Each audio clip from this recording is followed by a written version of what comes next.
Okay, this is my second video. Today is the 9th of May, and I reviewed what is my relationship with Scientology and what happened in my life. I had done about 100 videos jumping from one subject to the other concerning past lives and Scientology. Now I have a clear summary what happened in my life.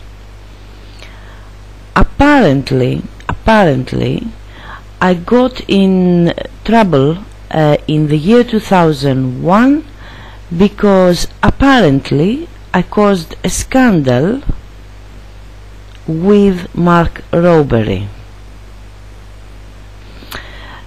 But I had to review my life. The year now is 2010.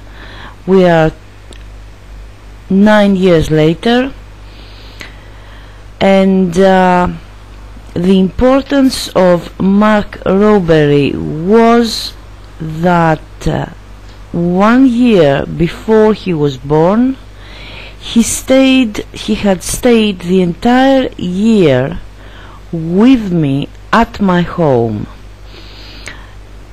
talking to me, having conversations with me. And this was the year when I was 4 years old. He was born when I was 5 years old, so I'm 5 years older than him. And I was very secretive about this presence, having a ghost in my home for an entire year. I didn't tell anybody. I didn't tell my mother, my grandmother, anybody from my family. The ghost was there. Sometimes we had conversations, sometimes we played games, and sometimes I wanted to get rid of him, and I couldn't chase him out of the house for a year. Now, when I met Mark Rowberry in the year 2001, I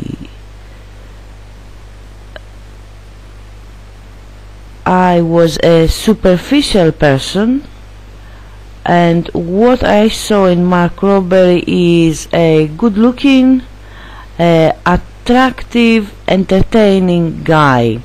So I saw him as a potential toy boy to pull. So my intentions was to have fun, or to have an entertaining, amusing boyfriend. After the fling we had, once I realized that this person had been a ghost in my house for a whole year and I couldn't get rid of him, I had actually thrown myself down the stairs,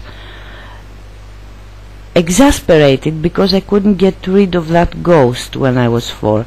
So when I realized that he was that ghost, I went away quietly, and it didn't bother me at all that Mark Rowberry and me did not have a relationship, because quite simply we are two very different personalities and we don't trust each other.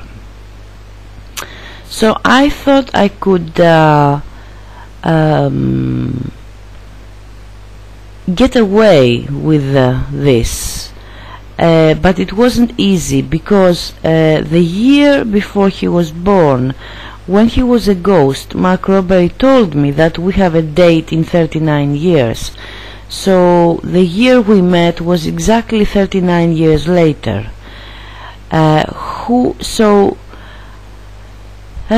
After this very brief friendship and fling we had, which lasted something like 3 months maximum, where we were on friendly terms and interested in each other, and then we stayed another 8 months as neighbors who don't trust each other. So he had his own friends and I had my own friends during the year 2001, and then I moved away. So right after that fling I was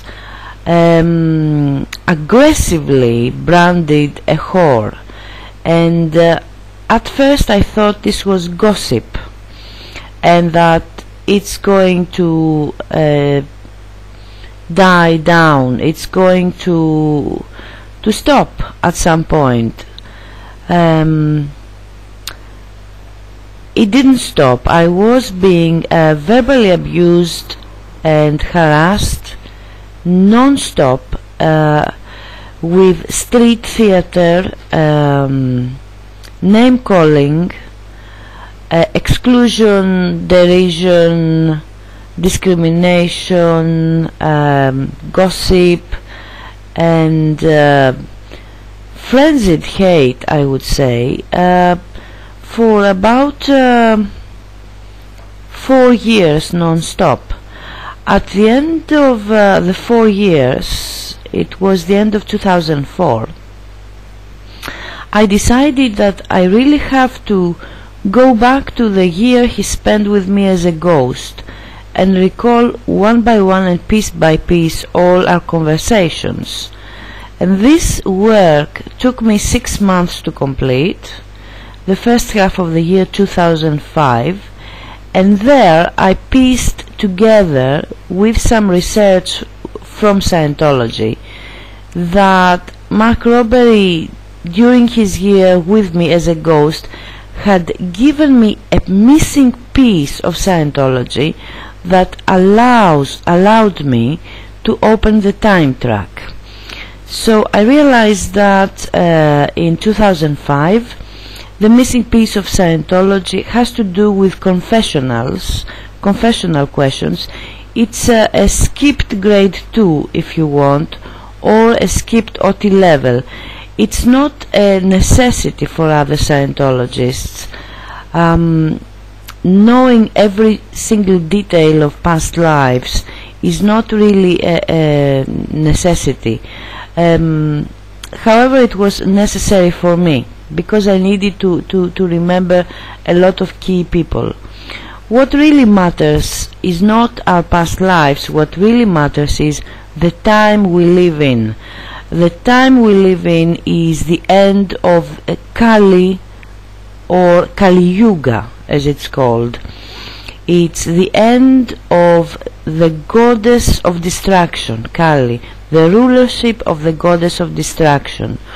All the weapons, the arsenals, the conflicts, the war, the criminality, the insanity are the result of living in Kali Yuga times. We are getting out of these times. This is the end of it, and we are going to move in a better life and times. So we are on a bridge to freedom. We are on our future is going to be more spiritual abilities and a world free from criminality, insanity and war. That's what really matters to know. We shouldn't be surprised that at the moment evil is at its highest point. What is important was that I wasn't the only one who knew about the date with Mark Rowberry. It was also the Church of Scientology who knew about it, L Ron Hubbard, and he had told the leadership of the Church of Scientology. They were there, they had the private investigators in Henley, and they meant to cause me a lot of sabotage and trouble and harass me as much as possible.